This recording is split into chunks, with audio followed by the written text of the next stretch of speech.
Welcome to All Right in Sin City, a podcast about writers and writing in the Windsor-Detroit region. Your podcasters today are Irene Moore Davis, author, educator, and local historian. Sarah Jarvis, former bookseller, publishing rep, and literary festival chair. and me, Kim Conklin, Windsor-based writer and filmmaker.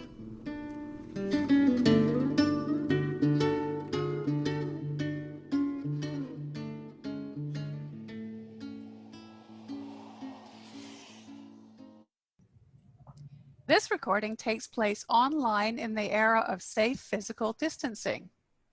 Our featured guest today is Kristyn Dunnion. Kristyn grew up in Essex County, the southernmost tip of Canada, and now lives in Toronto. She's the author of 6 books, including Tarry This Night and The Dirt Chronicles, a Lambda Literary Award finalist. Her short fiction is widely published, most recently in Best Canadian Stories 2020, Foglifter, Orca, a literary journal, and Toronto 2033. Dunnion works supporting adults with mental illness and has been a healthy food advocate for marginalized communities. Her latest book is Stoop City, a short story collection which will be released this fall by BIblioasis. Kristyn Dunnion will be part of the Friday night fiction panel at this year's virtual BookFest Windsor Festival du Livre on October 16th. Welcome, Kristyn. Thank you for having me. It's great to be here. So you're a performance artist, a musician, an author, a housing advocate for adults living with mental illness and poverty, a food security activist. How do you carve out time for all your writing in the midst of that? Do you have a particular routine to keep yourself on track? Well, the truth is, the older I get and the more interested in writing fiction I get, the less I'm doing some of those other things. So it feels as though there aren't enough hours in the day, and I'm learning to prioritize things more strategically as I get older. And I'm not in a band project right now, but I haven't sold my bass rig. I think there's still one more band left in me.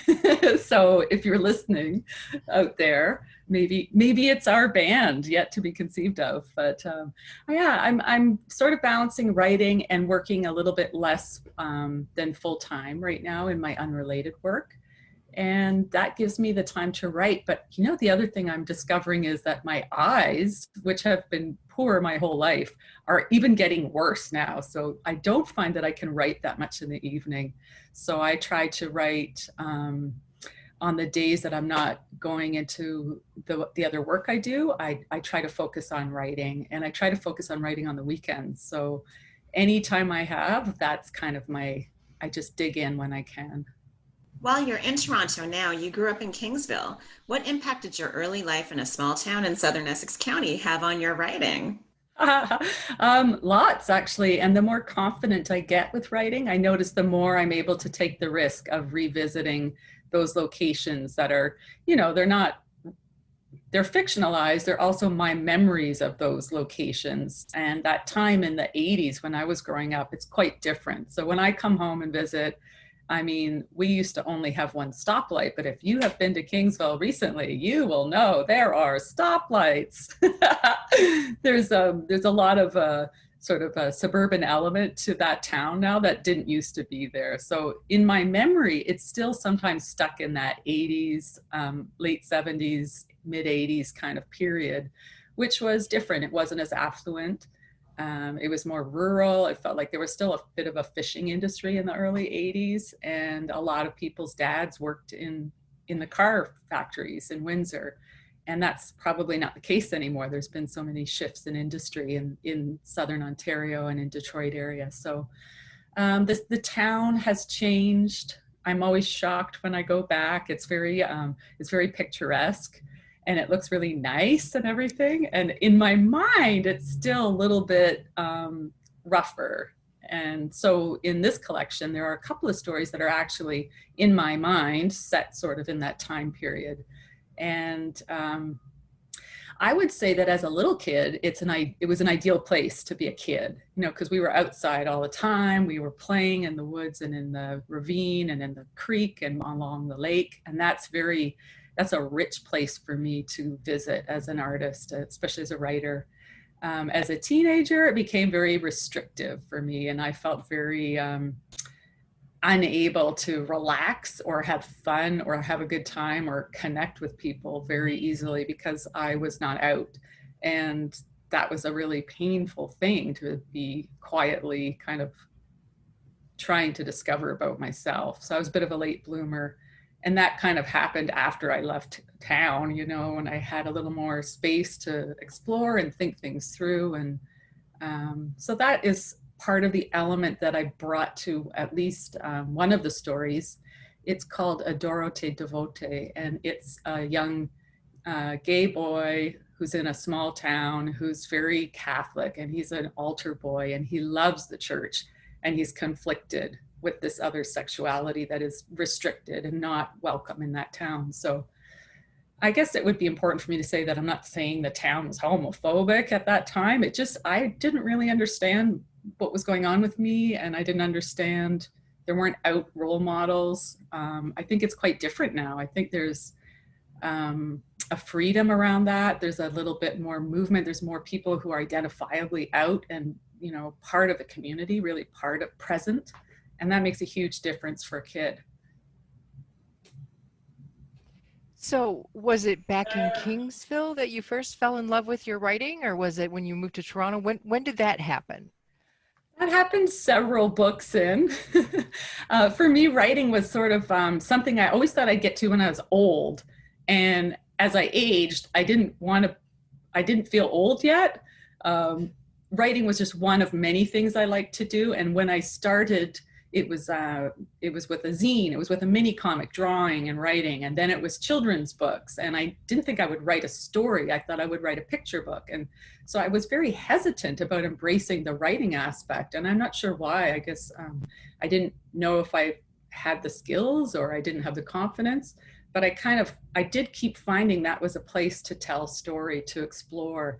And it wasn't until, I guess, in terms of craft, it wasn't until the last, I would say 8 to 10 years that I've been really nerding out on that, and embracing the identity of a writer over the other kind of arts things I like to do.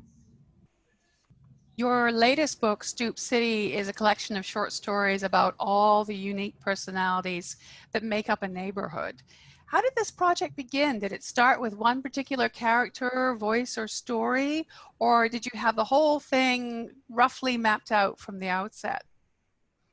To be honest, I had a slightly different version of a collection in mind, and it was very literally this neighborhood that I'm currently living in.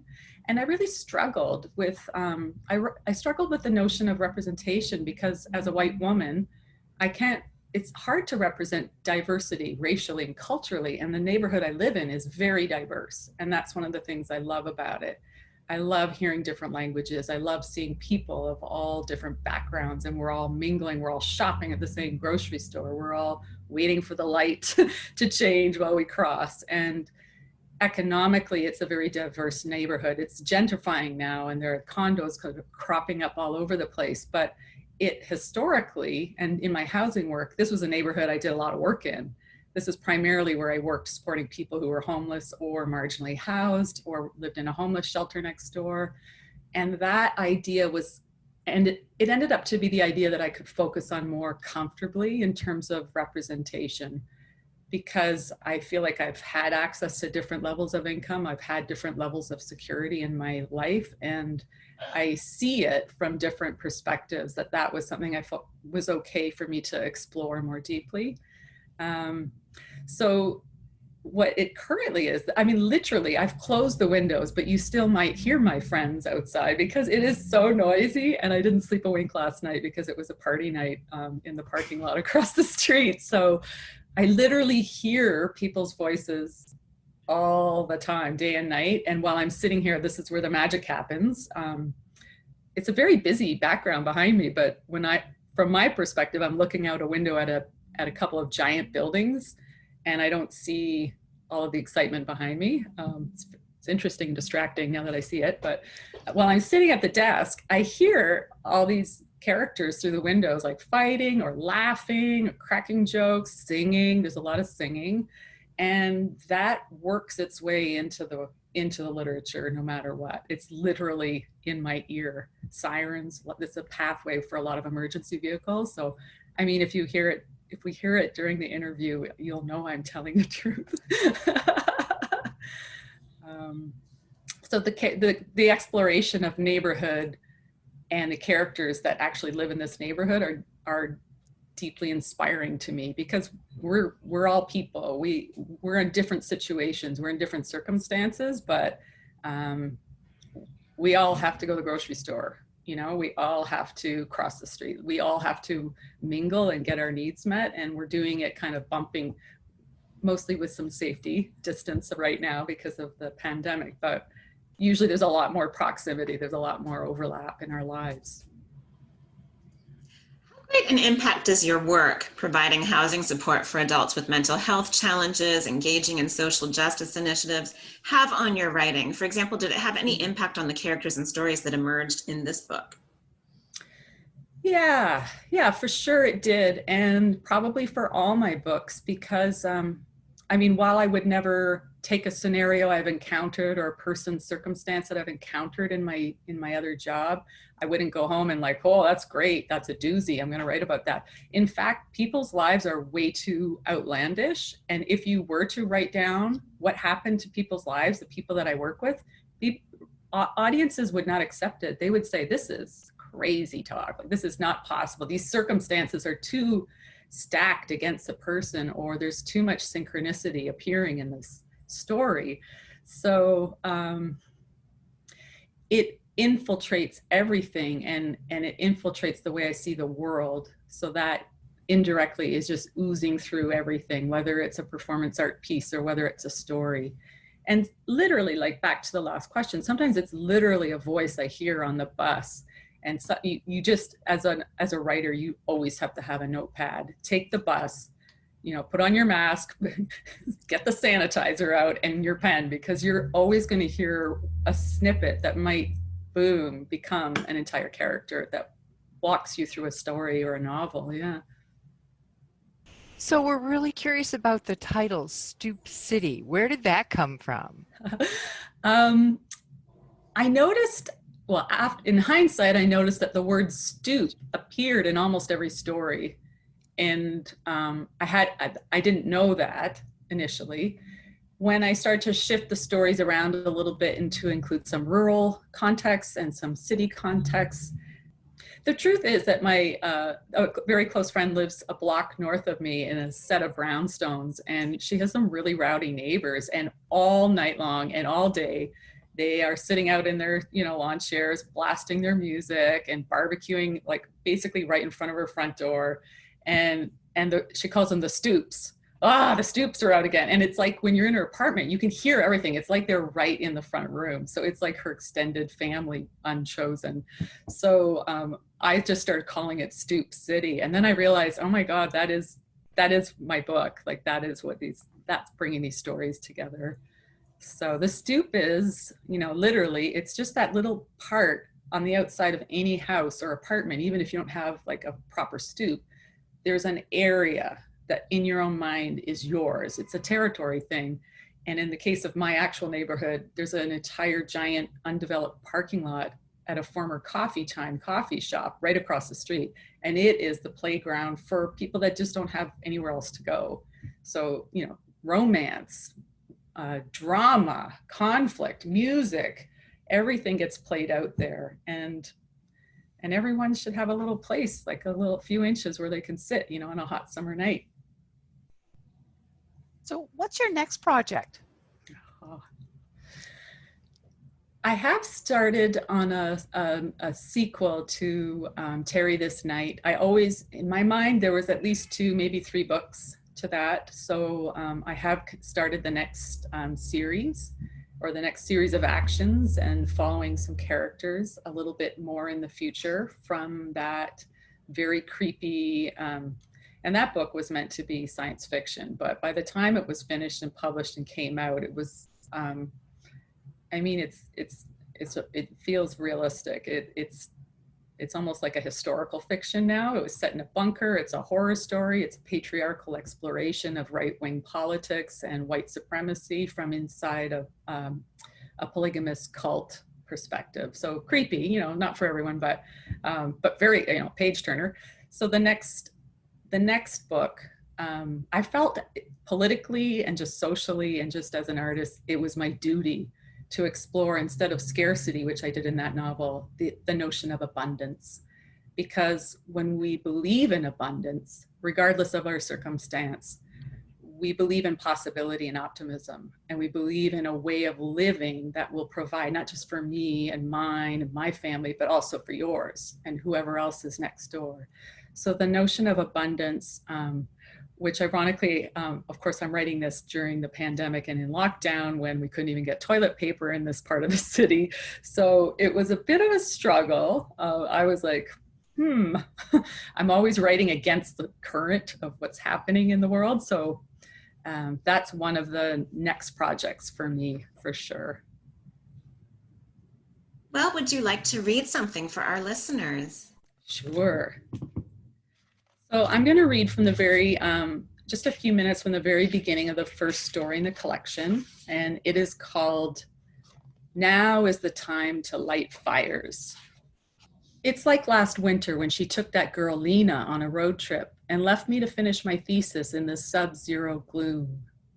Marsana is gone, but her chattels prevail, and everything, even the weeping fig she lugged from IKEA, evokes her.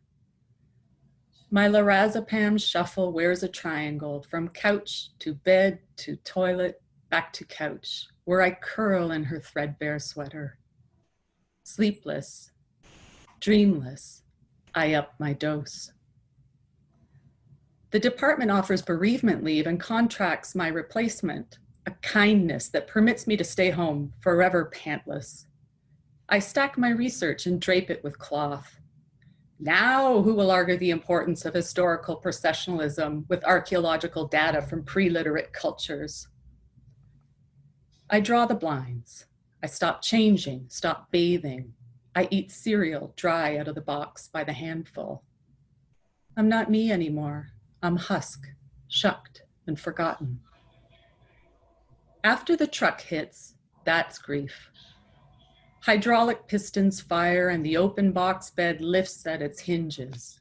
A dumping, a burial. Nobody calls, nobody visits. Every day is Sunday. I light a candle. You can come home now, I say to webbing that ghosts the empty corners of our room. I say to the drunk spun moths, come home. One day, she does. Marsana's lingerie drawer slides open and her garter dangles like a question mark. My spine zings with apprehension. Her perfume spritzes, infusing the room with her scent. The bedsheet turns down on her side. I whisper, is that you? There's an indentation on pillow and mattress, a definite presence. You're here, I say. She shimmers, and I kick off bunched socks, toss my t-shirt, join her on the bed. I trail fingertips down my throat, collarbones, my scarred solar plexus. I falter shy at last. She hurled herself at me the night we met, a hastily bought rose between her teeth. I relive our drunken tango at last call, the halting zigzag lurch back to my old place, necking against darkened storefronts, groping under clothes. Now, lying in our dusty bed, my hand works alone, intent and sorrowful, but a censoring pall hovers. Perhaps, in her transformed state, nebulous, ethereal, she feels sexually inadequate. What allure does the primal realm hold for her now? I rest sheepish palms above the comforter and, suckling close, she spoons me instead. It's not warm flesh, but it's something. Old soup comes to mind. some kind of gelatinous substance, and I can hardly breathe for fear of crushing her in the night, like she's a newborn or a kitten and not the crystalline essence of herself, her soul infused with her distinctly flawed personality that has transcended time and space, traveled countless unknown dimensions, returning against all odds. All summer long, we bump around the condo, relearning how to share the space. Nights, she settles against me, and I contemplate an eternity of abstention. Sex with Marsana used to be like shouldering an oversized grain bag, pouring an endless pile. The thinning rush over time, a lessening stream, the pitcher and pat to empty. In her afterlife, she prefers not quite sisterly camaraderie, cuddling, hugging, holding hands. I'm pent. I simmer. But at least I'm not alone. There we go. Thank you for joining us, Kristyn. We really appreciate it. Oh, it's been great to be here. Thank you so much.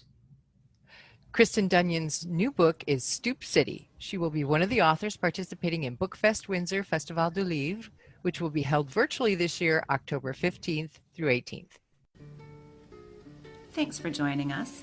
Look for more episodes of All Right in Sin City wherever you listen to podcasts, or check out our website, allrightinsincity.com. For information and announcements of new podcasts, sign up to our email list or follow us on Facebook and Twitter.